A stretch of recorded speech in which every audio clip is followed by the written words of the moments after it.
আসসালামু আলাইকুম ওরহমতুল্লাহি ওবারাকাতু। দেশ এবং দেশের বাইরের সবাইকে জানাচ্ছি আন্তরিক শুভেচ্ছা অভিনন্দন। আশা করি সবাই ভালো আছেন। সকলের ভালো থাকা সুস্থ থাকাটাই কামনা করি। যান্ত্রিক জীবনের কর্মব্যস্ততার কারণে আসলে আমাদের অনেকেই ঘোরার সময় হয় না। যখনই অবসর হবেন তখনই একটু ঘুরতে যদি বেরোতে পারেন তাহলে হয়তো মনটা একটু ভালো থাকবে। তো আজকের এই ভিডিওতে আমি আপনাদেরকে বন্ধুত্ব সম্পর্কে বলবো। আসলে বন্ধুত্বটা কি? তা আমার মতে বন্ধুত্ব হচ্ছে মনের দোসর, যার কাছে মনের কথা প্রকাশ করা যায় এবং দুঃখের কথা বলে নিজেকে হালকা করা যায়। কথাই বলে একজন ভালো বন্ধু হচ্ছে জীবনের শ্রেষ্ঠ সম্পদ এবং এর সাথে কোনো বস্তুর মিল নেই, কোনো কিছুর তুলনা চলে না, এক কথায় অতুলনীয়। বন্ধুত্ব গড়তে হলে নিজেকে বন্ধুসুলভ হতে হবে।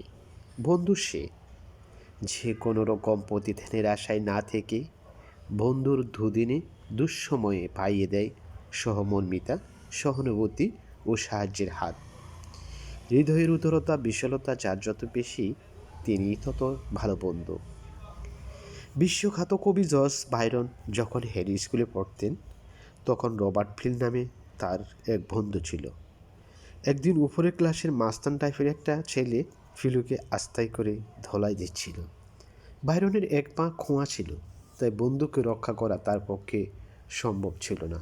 তবু তিনি সহজভাবে মাস্তান চোখরার সামনে গিয়ে বললেন, এইভাবে সে পিলুকে কতক্ষণ ধরে পিটাতে চায়।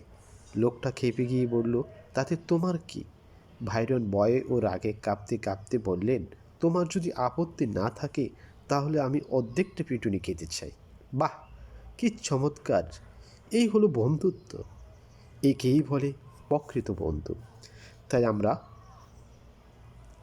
জীবন চলার পথে আমাদের সকলেরই একজন বন্ধু থাকা প্রয়োজন।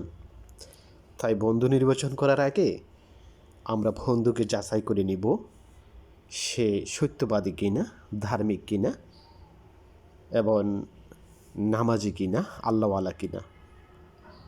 আসলে যদি সবার জীবনে ভালো বন্ধু থাকে তাহলে জীবনটা সুন্দরভাবে উপভোগ করতে পারবেন। আর যদি কোনো স্বার্থপর বন্ধু আপনার জীবনে আসে তাহলে জীবনে হতাশা ভোগ করতে হবে। তাই আসুন বন্ধুত্ব নির্বাচন করার আগে আমরা ভালো বন্ধু নির্বাচন করি, খারাপ বন্ধু পরিহার করি। ধন্যবাদ সবাইকে ভিডিওটি এতক্ষণ দেখার জন্য।